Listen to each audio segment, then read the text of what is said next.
mengetahui terlebih dahulu apa itu deforestasi. Deforestasi didefinisikan sebagai perubahan tutupan suatu wilayah dari berhutan menjadi tidak berhutan. Dari suatu wilayah yang sebelumnya memiliki bertajuk berupa hutan atau dengan vegetasi pohon dengan kerapatan tertentu menjadi bukan hutan atau bukan vegetasi pohon atau bahkan tidak bervegetasi. Hilangnya tutupan lahan atau pengurangan secara kuantitatif sangat berhubungan erat dengan aktivitas manusia atau adanya gangguan alam. Beberapa penyebab deforestasi yang umum dijumpai di Indonesia antara lain yaitu yang pertama adalah kebakaran. Kebakaran membuat angka deforestasi menjadi semakin parah dibandingkan kehilangan lahan yang disebabkan oleh kegiatan konversi lainnya. Kerugian akibat kebakaran hutan juga berpotensi menghilangkan plasma nutfah. Yang kedua adalah pembukaan lahan perkebunan. Pengalihan fungsi lahan perkebunan adalah metode yang dilakukan dengan mengganti tanaman pokok perkebunan dengan tanaman baru. Pembukaan lahan perkebunan seperti kelapa sawit secara ekologis berdampak langsung terhadap angka penyusutan hutan. Yang ketiga adalah program transmigrasi. Kawasan pemukiman transmigrasi terus bertambah dan akan terus berkembang yang membutuhkan areal untuk mewadahi aktivitas tersebut. Di satu sisi, telah terjadi perubahan tutupan lahan hutan ke tutupan lahan non-hutan. Yang keempat adalah perambahan hutan untuk memenuhi keinginan manusia. Salah satu penyebab deforestasi adalah adanya perambahan hutan. Masalah perambahan hutan ini sudah menjadi masalah nasional. Yang kelima adalah pertambangan dan pengeboran sumber daya alam. Kegiatan pertambangan dan pengeboran minyak menyebabkan adanya bekas pertambangan di kawasan hutan yang kondisi tanahnya sudah berlubang-lubang. Jika tidak dilakukan penutupan kembali, maka kawasan tersebut akan menyebabkan dampak buruk pada kualitas dan perubahan fungsi lahan lingkungan. Dampak deforestasi menimbulkan dampak yang sangat serius baik pada tingkat nasional maupun tingkat internasional. Yang pertama menyebabkan bencana alam. Kegiatan penebangan yang mengesampingkan konversi hutan mengakibatkan penurunan kualitas lingkungan dan akan meningkatkan peristiwa bencana alam seperti tanah longsor dan banjir. Sedangkan yang kedua adalah kepunahan flora dan fauna. Alih fungsi lahan yang tidak sesuai dengan fungsi kawasan hutan juga bisa berdampak pada kelestarian flora dan fauna. Apabila deforestasi terus dibiarkan, habitat asli mereka akan bergeser menjadi kawasan yang hanya diuntungkan bagi aktivitas manusia saja. Yang ketiga adalah dampak deforestasi, picu pemanasan global dan perubahan iklim.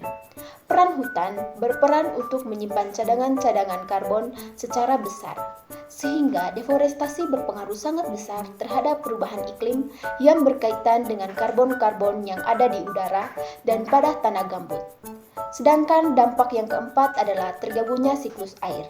Hutan yang hilang akan mengakibatkan berkurangnya penguapan air tanah oleh pohon. Kondisi ini berakibat pada iklim dan cuaca yang berubah menjadi lebih kering karena curah hujan akan semakin menurun. Banyaknya sisi negatif yang ditimbulkan dari deforestasi mengharuskan adanya bentuk upaya yang dilakukan untuk mengurangi deforestasi agar tingkat kehilangan hutan tidak mengalami peningkatan.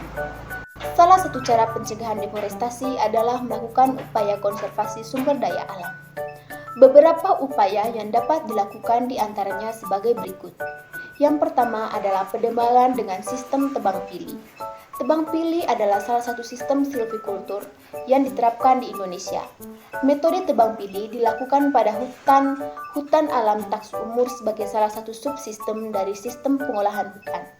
Sistem ini menjadi salah satu sarana utama dalam mewujudkan hutan dengan struktur yang sesuai dengan lingkungan dan terwujudnya pengelolaan hutan yang berkelanjutan.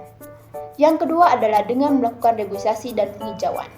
Upaya reboisasi dan penghijauan yaitu melakukan penanaman kembali pada kawasan hutan, sedangkan melakukan penghijauan pada kawasan non-hutan.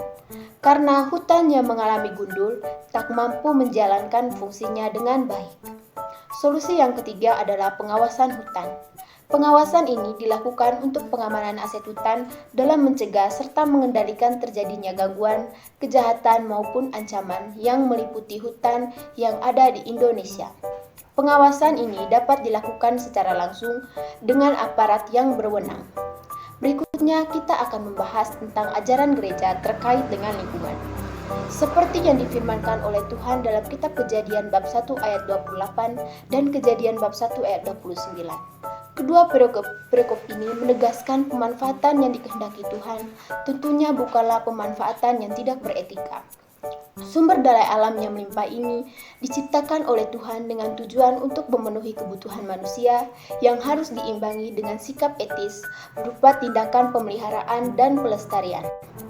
Dalam Mazmur juga, pada bab 102 ayat 34-37, perikop ini menyadarkan bahwa kita manusia sesungguhnya mengalami bencana atau kerusakan yang terjadi selama ini disebabkan oleh tindakan kita sendiri yang kurang bersahabat dengan alam.